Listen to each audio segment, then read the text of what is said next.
This episode, 5 things that you need to do in 2023. With the turn of the new year, Johnny and I were sitting around, we were talking about things, like what are we doing next year? And one of the things that came up was we need to have a show on what we need to do next year. So with that, we decided we'd do a show on 5 things that you need to do for next year. Welcome to the Handyman Pros Radio Show, home improvement and maintenance tips from the pros. Thanks for listening to another edition of the Handyman Pros Radio Show, where our goal is to help save you time, money, and aggravation on your home maintenance and repair. This edition is entitled 5 Things That You Need to Do This Year for your home maintenance and repair. To help me explain, Johnny, Mr. 5 Things himself. Mr. Johnny. 5 things. What's up, brother? Oh, not much, Larry. We did that deck job the other day. Oh my God, like that was like a mess. Yeah, I'm gonna send this out. We talked about this in a couple of ways, a couple of episodes, I think. But I'm gonna say it again. There's some kind of wood out there that's just awful, pressure treated wood. Yeah, it is. It is. It's and I will tell awful. you that right now, as I look out my window, I've got some wood that they used on my deck close to 30 years ago, that when I ripped the deck apart and I built it bigger, that I threw some of the railings and stuff out into the forest here, and it's still there. Like it's not rotted away at all. Yep. It's been on the ground this whole time. Yep. And this crap that we're running into just is absolutely hollowed out from the inside out. It's never terrible, seen folks. anything. This is the third time now I've come across this stuff, and you've come across it. Yeah, this was what I think you said. It's 10 or 11 years old, and it literally was. You crumble it in your hand, and it crumbled like charcoal. I mean, it was when wood. You know how when wood gets really really rotten, It just crumbles. Well, that's what this was. I mean, it was terrible. After 10 years, Johnny. So this is a question. I think I've had traditional non-pressure treated wood that doesn't do that after 10 or 12 years. And this was not in ground contact. So anybody out there listening to this. You might want to say, well, it was underwater or something. No, it was not underwater. No, it wasn't. No, and it wasn't even in an area of. It was high moisture, but not excessive, right? I mean, it wasn't under an eave. It wasn't. It was out on the edges of the deck, which is shocking. It was shocking. I just was shocked. The thing about it is that it's really, really dangerous. Because, you kick that railing, these are 2x4s, guys. This isn't just, 5 quarter boards and things that are, this is like the 2x4s. And, the 2x10s. And, the 2x10s, but they had 2x4s on sandwiching the pickets, top and bottom. And we just barely kicked one of them. We're what? 20 feet up in the air, and that thing just splintered and crumbled and flew all over the place. It's like, if their little kid was out there and just, ran into that thing, he would have gone over the side. Yeah. And after 10 years, there's no way. So it shouldn't be that way. Shouldn't be that way. So it just shouldn't be that way. So I don't know, from, anybody out there, you guys who do home inspections or your inspectors or whatever, I'd really like to hear, put something on our Facebook page. Because I don't know what's going on. And like Larry was just indicating, this stuff was only like 10, 12 years old, maybe. So something back then, and I asked every time I go into a situation like that, I ask how old the deck is, because I want to see if I can't put, the Columbo, put 2 and 2 together here. And sure enough, it seems like it's around that age. So something back then, they really scrimped on how they pressure treat it. Anyways. Don't know. But anyway, with that. But anyway, so it's the new year, Johnny. So happy New Year. It's now 2023 or getting to 2023 if it's not. I forget when this publishes, but it doesn't really matter. It's right near New Year's Eve. We thought about this. We're like, we haven't done a recap show. We were going to do a recap show, and then we're like, we're not going to do a recap show. Let's talk about the things that we think you should do for 2023. Some of the things that are going to be good practices going forward as far as what you got to do. So, Johnny, the shameless plug was the first thing we thought, right? Absolutely. Right. Schedule some time to listen to this show, Handyman Pros Radio Show. We hope we're bringing you great content that's actually going to help achieve our goal, which is help you save time, money, and aggravation in your home maintenance and repair. Please, if you have comments or questions, please send them to us. I know we ask this all the time, but we get some of our best ideas along with working in the field. We get some of our best ideas from you, our listeners. So we really appreciate when you send us notes and you have show ideas. If there's things you want to know, don't hesitate to send us things. But we hope that we're providing value for you out there as you listen to this show, because we come on a lot of stuff and we have a lot of solutions, and we've seen a lot of solutions and so forth and so on. And then we give out, things like we just did. We give out some warnings also, not so much warnings, but concerns. This is a concern. If you're unfortunately, like in this home that John and I were at, they're going to have to replace that deck in the future a lot sooner, I guess, than what I would think they're going to have to. Yep. Would you agree with that, John? Yep. Yeah. I mean, this is probably by the next 5. Honestly, we did some patchwork on it just to extend the life of what they've got for a little bit. But looking at what we saw, I'm going to say probably in 5 years, they're going to have to replace that deck, because it's that bad. It was bad, John. Man. So anyway, we hope we're bringing you value. Anyway, so schedule some time. That's the number one. Schedule some time to listen to the Handyman Pros Radio Show and give us some feedback as well while you're at it. What's the second one, Johnny? Well, we talked about this, and that's all. And it's always a good thing to, as the calendar flips here, is to consider how much money that you're going to have to spend on maintenance next year for your house. Yeah, on maintenance and all. Put a budget. Get it. For me, I don't do a strict budget, but I kind of I try to get my arms around a number. Yes. So it's a good idea, I think. It's hard to forecast anything down to that, and I could spend a lot of time doing it, but trying to get my arms around what I think needs to could happen, and I don't really like to think about it, but it's kind of a necessary reality thing. Is reality. Yeah, reality is reality. Yeah. That's kind of the idea. It's like all of these things more or less build on themselves, right? So the next thing is create your home maintenance schedule for this year, and then one of our other ones is do you have a major to-do list or projects list for this year, and all of those two things. So we broke that down into like your basic maintenance list, like for example, clean your gutters, right? Yeah. So it's a good idea to clean your gutters at least once a year. I don't care where you live, clean your gutters out once a year.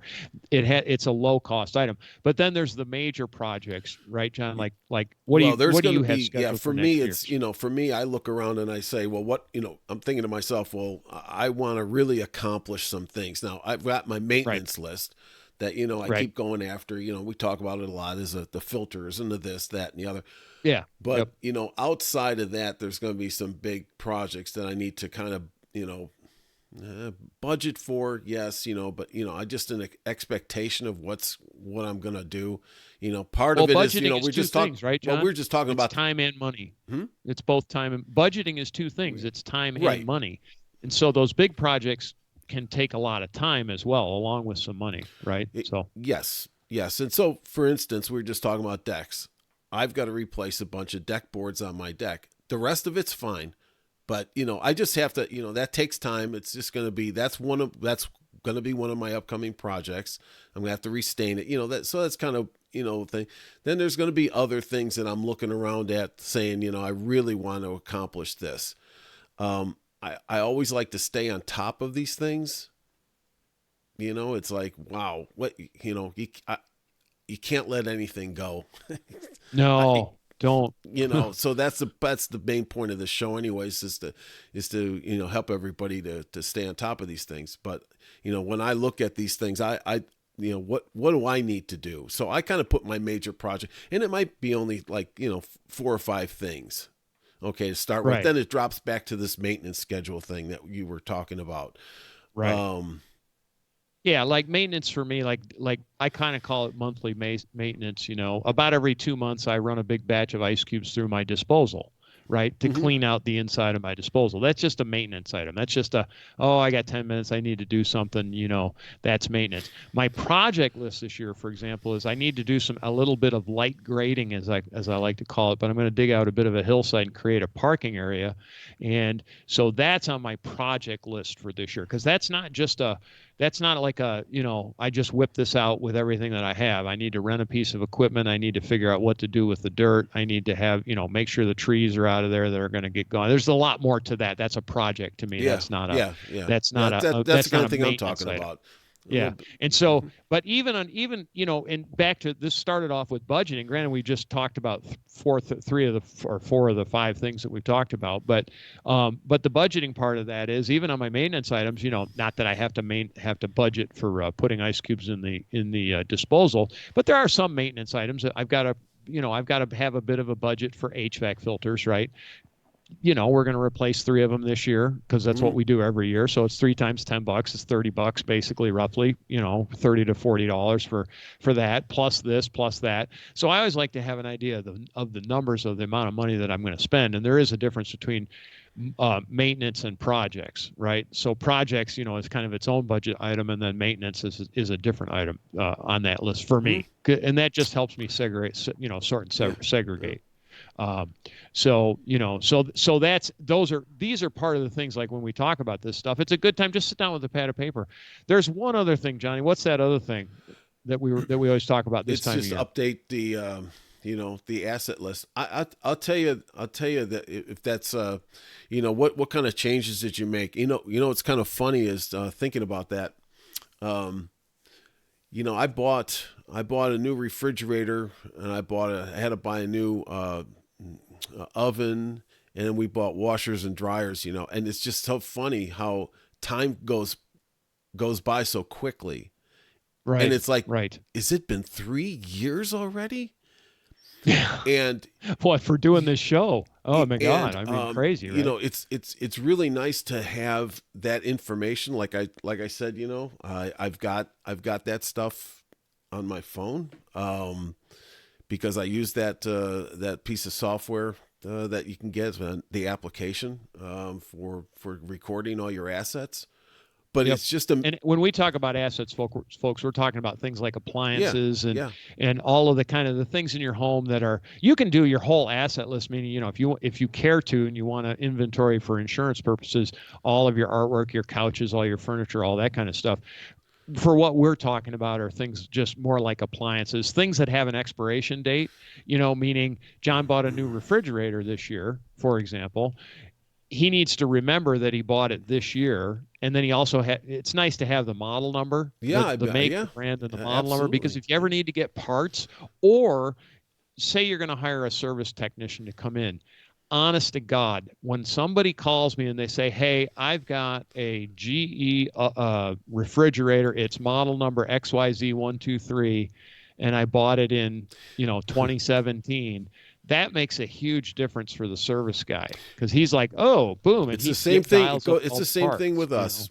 I want to know the details before I even go, because, I get a chance to look it up, and they're going to, if you do, for in that example, those guys, if you do have to do that, they're going to say, okay, look, they're going to look back in their books and say, I've had the same issue with, 14 other ones. Exactly. Yeah, exactly. Whatever, and they're in and out and get it fixed. But I always like to keep up with what I bought, kind of the major assets that, in the house. So I think that's a good point, is that, just kind of go back in time this past year, see what you bought, update your list of those kind of things.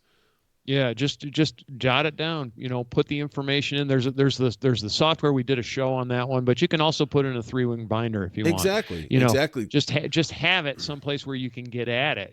So that you know what you're talking about. The other advantage to it too is my wife puts all this stuff in a spreadsheet. So we review the spreadsheet about once a year, and part of the reason that we review the spreadsheet is as these items get older, meaning as a refrigerator gets towards its useful end of its life period, which is about 12 or 13 years, getting back to budgeting, we start budgeting for a new refrigerator in those years, because it's not if it fails, it's when, as they say. And like I said, honest to gosh, it's like you know, 1 year, 2 years go by, 3 years, and I'm like, did I buy that thing 3 years ago? Yeah. So if you don't take action on it, you're going to forget about it, and 5 years are going to fly by because it's easy. You know, it's you know. Anyways. Anyway, so that's one of those items that we have, and basically those are the 5 things that we talked about. You know, that was the 5 things we were talking about doing. So schedule listening to this show. Hopefully you find value from it, right? It's a shameless plug if you want to call it that, but that's okay. Second thing is create the budget. Well, it's a kind of a combination of things. Create your maintenance list, which we can help you with the maintenance list. If you have questions, send us a note. We've got tons of maintenance lists that we can send to you. Mostly they're by season, you know, what you do in the spring, winter, and fall. And summer, and so they're by season. But we do, you know, you could take all of them, make a yearly list is what you really need to do, and some of it varies by where you live and things like that, and all that kind of stuff. But be that as may, have a maintenance list, have a projects list. Like, you know, I want to, I don't know, add a new deck, or in my case, add a new parking spot out on my property. You know, which is going to require more than just than the maintenance stuff. Put the budget together, and you can do all these things basically together. You know, what am I going to invest? You know, how much money am I going to put into keeping up my property this year? And then keep track of it. Start tracking it. So pretty simple, right, yep, John? Very simple. Thanks. Yeah. Thanks, Larry, for those ideas. Well, you came up with some of them, Johnny. I don't take all the credit for this stuff, please. No. Jeez. No, it's a good move, folks. You know, and it's nice to be organized. Yeah, it's really nice to be organized. It's really, really nice to be organized. So no surprises. Yeah, it's no surprises like the spaceship landing in Larry's bedroom. It did, Johnny. Here's the problem. This one was a good one, Johnny. The spaceship, right? Whenever I think of a spaceship, I think it's this massive thing that comes down and burns crop circles out there, right? Not this one, Johnny. This thing was about this big around, about the size of a quarter. You've seen that movie, Men in Black. Yeah, you're darn right. I've seen Men in Black. I got to tell you, this thing landed on my head. You know how I knew it was there? It started trying to drill into my forehead, and I sweeped it off and crushed it. And I've got the wreckage if you want to see it. Well, there was nothing in there to get, so he took off.